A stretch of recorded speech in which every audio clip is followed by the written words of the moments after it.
Kinanta ko yung, sinulat ko yung kanta na to kasama ng Alay Sining. Noong mga panahon na dinukot si Karen at Che. So, mga 2006, tagal na rin. At bilang photographer din, naging aktibo ako sa pag-cover ng mga HR issues. Kaya doon ko nakuha yung inspirasyon sa awiting ito. Mas gugustuhin kong awitin ito na walang tugtog bukod sa walang ensayo. Sana'y tumingo sa atin. Maraming mga tanong. Bakit? Bakit? Bakit? Bakit ang tanong ng ina na nawalan ng anak? Ng anak na nawalan ng ina, ng anak na nawalan ng ama, ng ama na nawalan ng anak, ng anak na nawalan ng kapatid na nawalan ng kaklase, nawalan ng kaibigan na nawalan ng kasama. At bakit? Bakit sila naghahanap? Bakit sila naghahanap kahit na hindi nila makita ang kanilang hinahanap? Bakit ang daming tanong? Bakit ang daming kasagutan? Ngunit hindi natatagpuan. Bakit tayo nandito?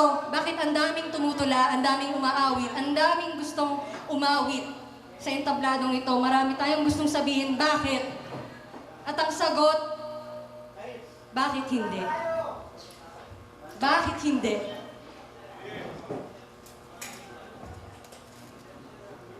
Sa pagmumulto ng kasaysayan, naghahari ang karahasan, patuloy ang pagpiring sa nakakakita, patuloy ang pagkusal sa tinig na umusal.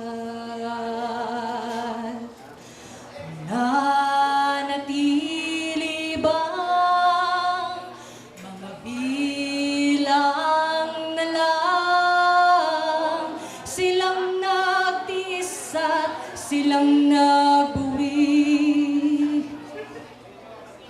sa paghahari ng karahasan, pinadurgo ang kasaysayan, patuloy ang pagkapos sa kumikilos, patuloy ang pagkitil sa tahasang umuusig.